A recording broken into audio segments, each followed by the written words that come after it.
Town to City is a fantastic and beautiful game, but if you make these early mistakes, your town can spiral into chaos fast. In this video, I'm going to show you the top 5 mistakes that new players make and exactly how to fix them to ensure your city thrives. I'm going to show you to make your city look more like this, and then less like this. I'm Harry, and if you're new here, make sure you subscribe to the channel for more tips, tricks, and guides for management sims. Now let's dive in. The most important thing in Town to City is planning your town layout right from the very start. And you can even do this in the tutorial, because the longer you leave it, the harder it's going to become to adjust these things later. Naturally, you're going to want to build those 3 houses right at the very start.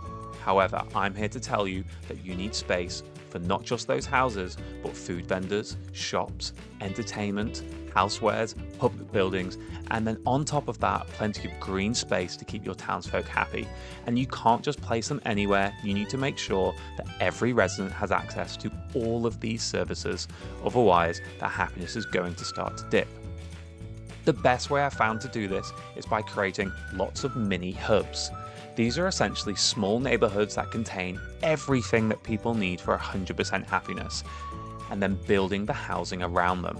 I often start with these central areas that have all your food vendors, your shops, and everything else that you need, and then build the houses around. This is especially important because when you're upgrading your buildings, you're essentially going to double the population in that area.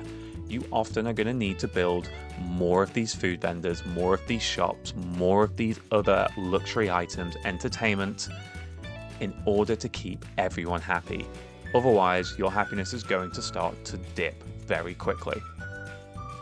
From there, I connect these mini hubs across the map, usually with a central hub that holds most of my luxury buildings. That way, my most bougiest residents are always catered for, since they're the hardest to keep satisfied. A second mistake that I see players make is hoarding money. We're naturally trained in these management sim games that money is a very precious resource. However, in Town to City, you're going to have more money than you know what to do with. It has a cap right at the very start of 4,000. Therefore, you'll find yourself often hitting that cap. If you're trying to save money, you're going to end up losing out because you'll hit that cap and you won't actually earn any more. So instead of waiting, just spend freely. Add services, upgrade, decorate, and keep that money flowing into your city, because that's how it's going to grow, and that's how you're going to end up increasing your daily income. Later down the line, you can increase that cap to 8,000 and then again to 15,000, even though I actually find my daily income is still greater than 15,000. One of the biggest mistakes I see is people not understanding and checking in on the connections mechanic. Every shop, food stall, entertainment building, housewares, and public service building has their own productivity levels, and the residents nearby contribute to the overall demand on that building. Each resident is going to want multiple connections on each one of these buildings types in order to increase their happiness and hit that 100% which you're really looking for. Now, when you start upgrading houses, you're going to end up doubling the demand for food vendors, for shops, for luxury items, and quite often the productivity just cannot keep up. This means that many houses that were previously serviced lose their access, and that's going to lead to a happiness drop. The fix here is making sure you've got the space and planning ahead for multiples of these buildings. As you can see here, the food vendors I've got here have low productivity. Therefore, I've got multiples of these buildings to make sure that I'm covering all these houses nearby. Often you can just place them in little areas to make sure that they're getting that extra connection to all these houses.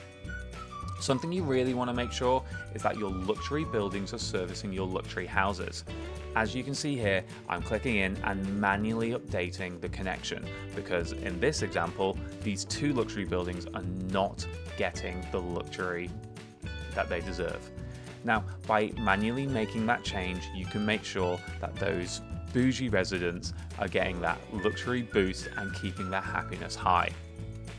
You can also do this for all food vendors, for all shops, and just making sure that you've got the right coverage. This way, you're going to see the happiness climb up significantly as a result.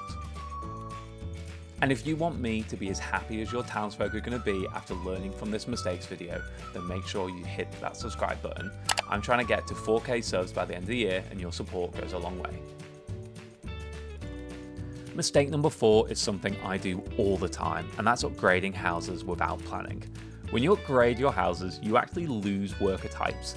Normal to artisan is manageable because your normal workers are replaced with artisan workers. However, when you upgrade them again, like here, to get that extra boozy residence, you actually lose the workers completely. These people live a life of luxury. They don't want to work. Now, you could move them again to a lower class house. However, you're obviously upgrading these houses so you can progress your city further.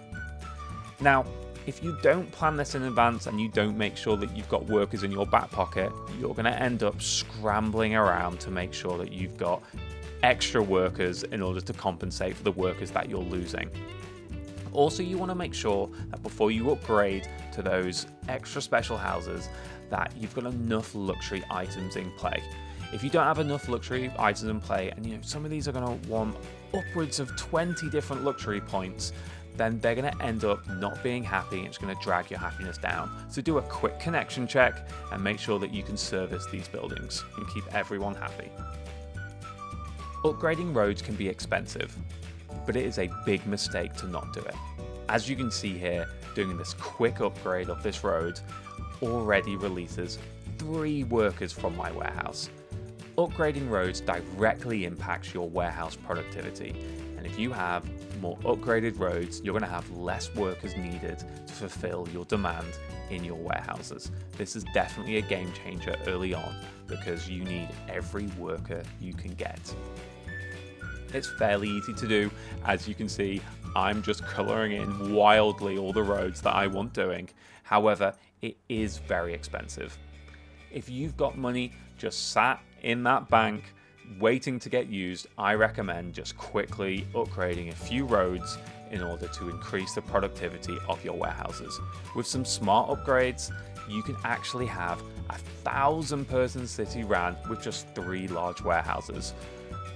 Make sure that you're putting your warehouses in the correct positions, spacing them nicely throughout town. Upgrade your roads and you're going to have absolutely no problem and not tie up your workers.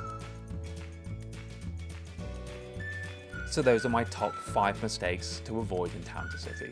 Plan your layout, spend your money, manage connections, upgrade those houses wisely, and don't forget to upgrade those roads.